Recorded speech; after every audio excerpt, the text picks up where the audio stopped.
करती है। वेद भी तीन चीज प्रदान नहीं करता, ध्यान रखना। भागवत को पंचम वेद माना गया। पंचम वेद क्यों माना गया? क्योंकि जो चीज वेदों में नहीं मिलती वह भागवत के अंदर है। वेद बड़े क्लिष्ट हैं, साधारण मानव उनका अध्ययन नहीं कर सकता। भागवत बड़ा सरल विषय है, उसे प्रत्येक मानव अपने जीवन में पढ़ सकता है, सुलभ है, आसानी से पढ़ सकता है। वेद भक्ति की बात नहीं करता। वेद सिर्फ इतना कहता है कि निराकार की पूजा करो, मेरा रूप ही नहीं है कोई। परंतु भागवत कितना स्पष्ट करती है, भक्ति, ज्ञान और वैराग्य तीनों को भागवत प्रदान कराती है। इस भागवत के अंदर जब यह भागवत पूर्ण लिखी गई तो कारण कोई और नहीं था, और जितने भी शास्त्र पुराण या वेदों को भागों में बांटा गया कारण कोई और नहीं था, कारण एक ही था, समाज। समाज के निर्माण के लिए इस काम को करा। ऋषियों ने, मुनियों ने अपने जीवन में जब देखा कि समाज में तो परिवर्तन नहीं आ रहा, तो इसीलिए समाज के लोगों को धर्म पर चलने के लिए, धर्म के मार्ग पर चलने के लिए इन सब का निर्माण किया गया। पुराणों के अंदर इतिहास है, हमारा देश कैसा था, हमारे पूर्वज कैसे थे, हम किस संस्कृति से बिलोंग करते हैं, किस संस्कृति में रहते हैं, हमारी संस्कृति कितनी ऊंची थी, हमारे पूर्वजों के संस्कार कितने ऊंचे थे, पूरे विश्व को हमने क्या दिया, यह सब पुराण बताते हैं, शास्त्र बताते हैं। पूरे विश्व के अंदर ज्योतिष जैसी विद्या किसी के पास नहीं, सिर्फ भारत के पास है, जो आने वाला भविष्य बता सकती है, और किसी के पास में नहीं है यह विद्या। हमारे ऋषि मुनि इतने ज्ञानी थे, उन ऋषि मुनियों ने इस भागवत को, इन भागवत के शब्दों को, इन भागवत के श्लोकों को अपनी लेखनी से लिखा और उसे हमें प्रदान कराया। और आज हम ऐसे ही 7 दिन तक लगातार इस श्रीमद् भागवत कथा को श्रवण करेंगे। श्रीमद् भागवत कथा कल मैंने विश्राम की थी कि शौनक मुनि को सूत जी महाराज ने यह भागवत श्रवण कराने का उद्देश्य लिया था कि मैं आपको वो कथा सुनाऊंगा जिस कथा को अभी मैं सुनकर के आ रहा हूं, स्वयं सुनकर के आ रहा हूं, और उसका जो परिणाम है वह देख करके मैं ही नहीं, सृष्टि में प्रत्येक व्यक्ति हैरान है कि इसके श्रवण मात्र से सिर्फ व्यक्ति के जीवन में इतना बड़ा परिवर्तन, सिर्फ सुनने मात्र से। और आप देखना 7वें दिन मानव के जो जैसा जीवन होता है वैसा रहता नहीं, परिवर्तन दिखता है, साफ दिखता है। अब महाराज सूत जी महाराज प्रारंभ करते हैं, कहते हैं कि जहां से मैंने यह भागवत श्रवण करी मैं आपको वहां से सुनाता हूं, और इस भागवत का महात्म्य सुनाता हूं मैं तुमको। जब यह मन में उठा, अब सूत जी महाराज भागवत सुनाते हैं, और सबसे पहला संवाद है भक्ति और नारद का संवाद। इस भागवत के महात्म्य के अंदर नारद भक्ति संवाद बड़ा सुंदर संवाद है महाराज। एक बार नारद मुनि के मन में आया, चलो मैं संसार में देखता हूं, पृथ्वी पर आकर के देखता हूं कि संसार के लोगों में क्या चल रहा है, क्या हलचल है। संसार की तरफ आए, आकर के चलने लगे। चलते चलते बहुत वक्त हो गया, काफी तीर्थों के दर्शन करे, और दर्शन करके बद्रीनाथ की ओर चले महाराज। और बद्रीनाथ में चलते चलते महाराज थोड़े से आगे बढ़े, और आगे बढ़कर के बड़े ही चिंतित मुख है उनका महाराज, चिंता में डूबे हुए हैं और चिंता में डूबते हुए आगे बढ़ते जा रहे हैं निरंतर। उस बद्रीवन के अंदर ही स्वयं ब्रह्मा के मानस पुत्र सनक, सनंदन, सनातन, सनत कुमार, ये 4 भाई रहते हैं और 5वें भाई हैं महाराज नारद मुनि। नारद मुनि का जो जन्म हुआ है वह ब्रह्मा जी की गोद से उत्पन्न हुए हैं। जब इस चेहरे को देखकर के उन 4 बालकों ने देखा कि अरे नारद मुनि तो बड़े शोकाकुल हैं, नारद मुनि का चेहरा बड़ा चिंतित दिखाई दे रहा है, आखिर क्या बात है।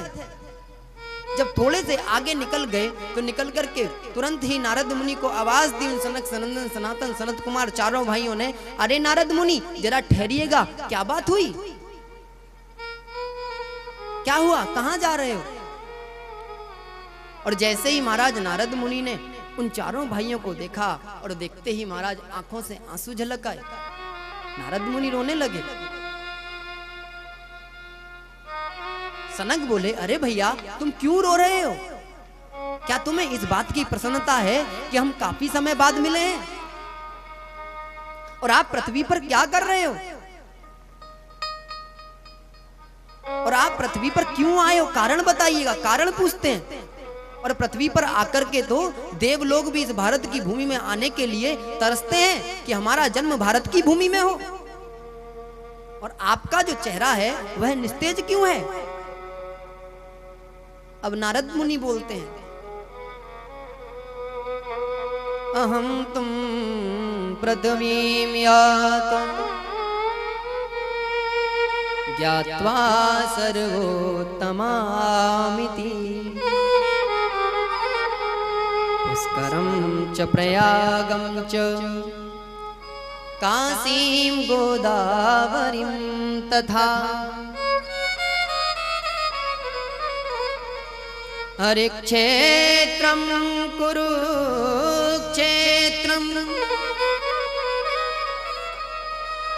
श्रीरङ्गसेतुबन्धनम्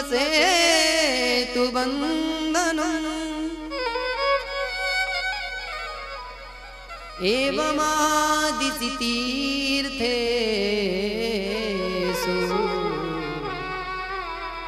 भ्रममाण इतस्ततः।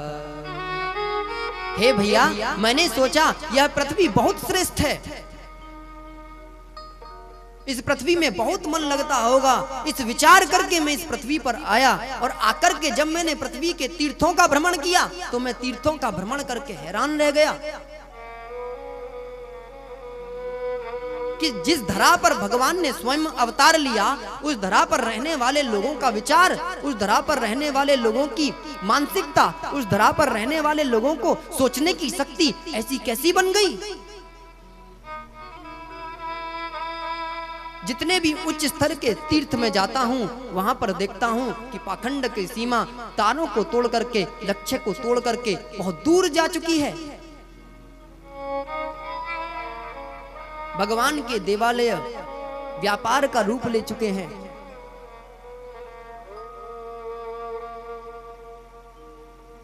लोगों का ज्ञान व्यापार का रूप ले चुका है। आयुर्वेद जैसी पद्धति से लोग पहले प्राण बचाया करते थे, अब उसी आयुर्वेद की पद्धति को बेच रहे हैं। लोगों की जान बचाने का धन संग्रह होने लगा और अभी तो कुछ प्रारंभ भी नहीं हुआ। और यदि इसी तरीके से समाज चलता रहा तो आने वाले समय में तो इस पृथ्वी पर बहुत बड़ा अधर्म बढ़ जाएगा और अधर्म के कारण जो सत्पुरुष हैं उनका जीवन तो बहुत ही संकट में पड़ जाएगा। इस बात को लेकर के मैं बहुत चिंतित हूं कि मैं क्या करूं अब, क्योंकि अधर्म बढ़ने पर सत्पुरुषों के साथ में अत्याचार प्रारंभ हो जाता है। बोले और भी कोई परेशानी है क्या? नारद मुनि ने दूसरा विषय छेड़ा। बोले हाँ, पृथ्वी पर आकर के मैं एक बात से बहुत प्रसन्न हूं कि मैंने सारे तीर्थों के दर्शन किए और सारे तीर्थों के दर्शन करने के बाद में जब मैं वृंदावन की ओर पलायन करा और जब मैं वृंदावन की ओर प्रस्थान किया तो मैंने सोचा कि मैं भगवान श्री गोवर्धन की परिक्रमा करके अपने लोक को जाऊंगा। और मैं वृंदावन की परिक्रमा करने के लिए जैसे ही वृंदावन में परिक्रमा लगा रहा था, अचानक से चलता जा रहा था, मुझे साधारण मानव देख नहीं सकता। परिक्रमा के अर्ध मार्ग में था, अचानक से पीछे से एक आवाज आई, भो भो साधो क्षणं तिष्ठ मच्चिन्तामपि नाशय दर्शनं तव लोकस्य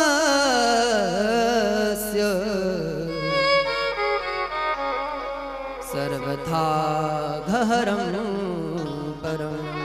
अरे साधु, अरे भैया एक मिनट, कुछ पल ठहरो जरा, आप कहां जा रहे हो? मुझे इस आवाज ने रोका। मैंने पीछे मुड़ करके देखा कि यह कौन है, कौन मुझे देख पा रहा है। मैंने देखा कि एक पीछे एक स्त्री बैठी है। उस स्त्री की अवस्था बहुत सुंदर है, उस स्त्री की आयु बहुत सुंदर है। मैंने देखा कि उसके पास में बहुत सारी स्त्रियां खड़ी हैं और उसको उसकी सेवा कर रही हैं, उसको पंखा झल रही हैं। मैंने उसके पास में जाकर के पूछा कि आपने मुझे क्यों बुलाया और आप मुझे कैसे देख सकते हो? क्योंकि मैं देव हूं, मेरी बिना इच्छा के मुझे कोई नहीं देख सकता। मुझे लगता है कि आप भी कोई दैवीय शक्ति हो। कृपा करके मुझे अपना परिचय दीजिए। वह स्त्री अपना परिचय देती है। अहम भक्तिरिति ख्यात इमौ मे तनयो मतौ ज्ञान वैराग्य नामनो कालयोगेन जर्जरो। मेरा नाम भक्ति है, मैं स्वयं भगवान के हृदय से उत्पन्न हुई हूं। भगवान भी मेरे बिना नहीं रह सकते। ज्ञान वैराग्य नामानम, ये जो दो आप पुरुष पड़े हुए देख रहे हैं, ये दो कोई और नहीं, ये स्वयं मेरे पुत्र हैं और इनका नाम ज्ञान और वैराग्य है। उन्होंने कहा कि ये तुम्हारे पुत्र हैं जो नीचे लेटे हैं? बोले हाँ। बोले ये कैसा संसार में दुर्लभ विचित्र संयोग चल रहा है, जबकि नियम तो यह है कि माँ को बूढ़ा होना चाहिए और पुत्रों को जवान होना चाहिए, परंतु यह जो तुम्हारे पुत्र हैं, यह जो नीचे लेटे हुए हैं, इनको तो काल योगे न जर्जरो, इनको तो काल के बुढ़ापे ने घेर रखा है। ये तो बूढ़े हो चुके हैं और तुम जवान हो। क्या तुम मुझसे हास्य व्यंग कर रहे हो? बोले नहीं नहीं नारद मुनि, यह समय का प्रभाव है, यह कलयुग का प्रभाव है, जिसके कारण से इन दोनों को बुढ़ापे ने घेर लिया। मैंने सुना है जब किसी के पास में किसी का भी दुख दूर नहीं होता तो वह दो ही जगह जाकर के उसका दुख दूर होता है, या तो स्वयं भगवान मानव का दुख दूर करते हैं या फिर स्वयं संत मानव का दुख दूर करते हैं। बाकी संसार में कोई व्यक्ति नहीं जो किसी का दुख दूर कर सके। इसीलिए मैं भगवान के पास में अभी तक गई नहीं हूँ। आपका मैंने सुना था, आपको मैंने आवाज दी, कृपा करके आप मेरे इस दुख को दूर करें। कृपा करके आप बताइएगा कि कौन सा ऐसा कारण है जिसके कारण से मेरे पुत्रों को बुढ़ापे ने घेर लिया। भक्ति का इतना बड़ा प्रभाव होता है कि यदि भक्ति जल में मिल जाए तो वह चरणामृत का रूप ले लेती है, यदि भक्ति राष्ट्र में मिल जाए तो वह राष्ट्र भक्ति का स्वरूप ले लेती है, यदि भक्ति हृदय में मिल जाए तो आत्मा और परमात्मा के मिलन को साक्षात करने के लिए भी परमात्मा की तरफ भक्ति का इतना बड़ा रूप है कि मानव को परमात्मा और आत्मा के मिलन के लिए लेकर के चले जाती है। इतना बड़ा भक्ति का रूप है। यदि परमात्मा को प्राप्त करना है तो मानव को भक्ति का सहारा लेना पड़ेगा। ज्ञान और वैराग्य को बुढ़ापे ने घेर लिया है। अब देखिए ये शास्त्रों की कितनी गुण और रहस्यमयी बात है। कलयुग में बड़ी गजब लगता है। मैं एक बार अमेरिका के अंदर था, वहां एक परिवार में ठहरा हुआ था। उनके बच्चे को मैंने देखा, छोटा सा बच्चा था, लगभग 5-7 वर्ष की उसकी उम्र होगी। जब मैं उसके घर में रहने लगा तो उस बच्चे की नजदीकियां मुझसे बढ़ी। उस बच्चे की उत्सुकता मेरे पास में रहते रहते आध्यात्म की तरफ बढ़ी। एक दिन की बात है कि वह पूछने लगा मुझसे कि महाराज जी, ये गीता और भागवत अलग अलग होता है क्या? मैंने कहा हाँ। गीता और भागवत में क्या अंतर है? मुझे कौन सा विषय पढ़ना चाहिए? आज युवा की बड़ी समस्या है इस बात को लेकर के कि कुछ लोगों को लगता है कि गीता और भागवत एक ही है। इससे बड़ा दुर्भाग्य कहां होगा? हम जिस धर्म के अंदर जी रहे, हमारा जन्म जिस धर्म के अंदर हुआ, हमें अपने जो स्पिरिचुअल बुक हैं, जो आध्यात्मिक किताबें हैं, उनका भी ज्ञान नहीं है। हमें यह भी नहीं पता कि यह पुस्तक कौन सी है और यह पुस्तक कौन सी है। आप अन्यत्र धर्म में जाइएगा, आपको छोटे छोटे बच्चे इस बात को बता देंगे कि उनकी कौन सी बुक है, उनकी कौन सी पुस्तक है।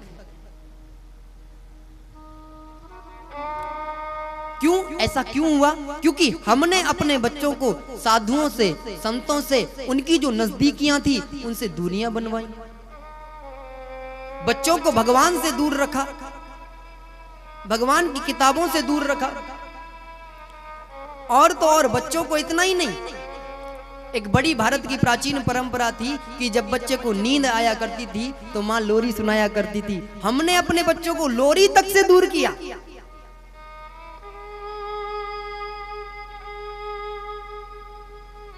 और वो इतनी सुंदर सुंदर लोरियां हुआ करती थी कि उनके अंदर इतना ज्ञान हुआ करता था कि बच्चे को बाकी कुछ बताने की आवश्यकता नहीं। माँ की लोरी सुनते सुनते सुनते सुनते उसको इतना ज्ञान हो जाया करता था कि वह जानता था इस बात को। आज बड़ा अटपटा लगता है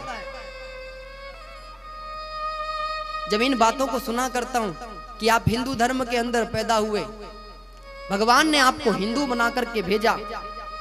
और कैसा हिंदू बना करके भेजा पता है आपको? कि पूरा विश्व जो आपके विचारों से सहमत रहता हो, जो आपके विचारों को ग्रहण करता हो, ऐसा हिंदू बना करके भेजा। अन्यत्र धर्म के व्यक्ति को ध्यान रखना, पूरे विश्व के अंदर कोई स्वीकार नहीं करा करता। यदि ईसाई है तो वह अपनी पुस्तक के अलावा किसी अन्यत्र धर्म की पुस्तक नहीं पढ़ेगा। ईसाई सिर्फ हिंदू धर्म की ही पुस्तक पढ़ेगा। कोई इस्लामिक है, वह जब अपने मन के अंदर उसके अशांति फैल जाएगी तो वह कहीं और नहीं जाएगा। वह सोचेगा कि क्यों ना मुझे हिंदू धर्म की पुस्तकों को पढ़ना चाहिए, क्योंकि हिंदू धर्म की पुस्तकों को पढ़ने के बाद में उसको वाकई में मार्ग मिलता है। क्योंकि संसार में यह सब बाद में बनाया, मानव ने बनाया।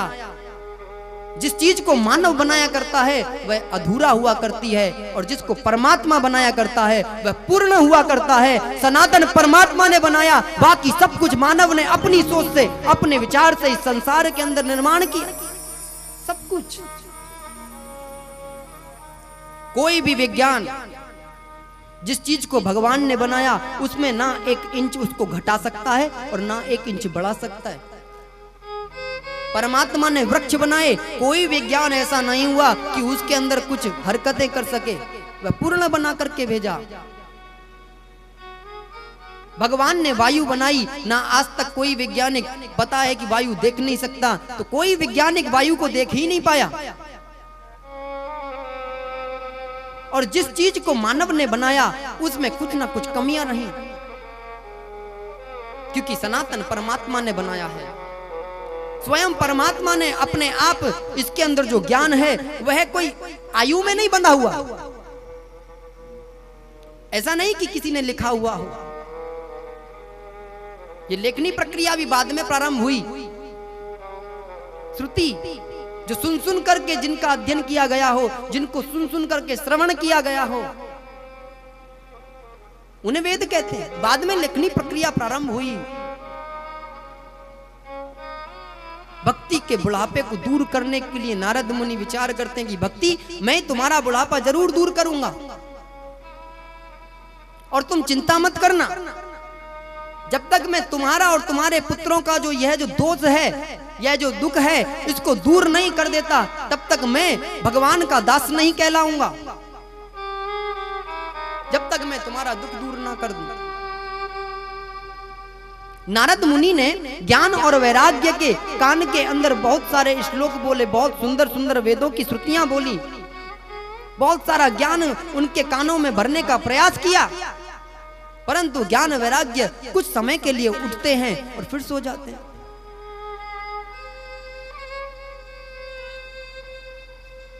बहुत बहुत जब करने लगे महाराज, तब भी उनका दुख दूर नहीं हुआ।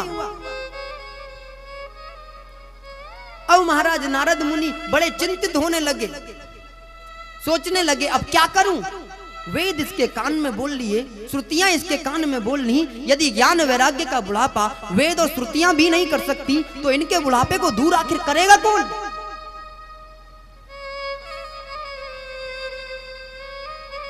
कौन करेगा इनके बुढ़ापे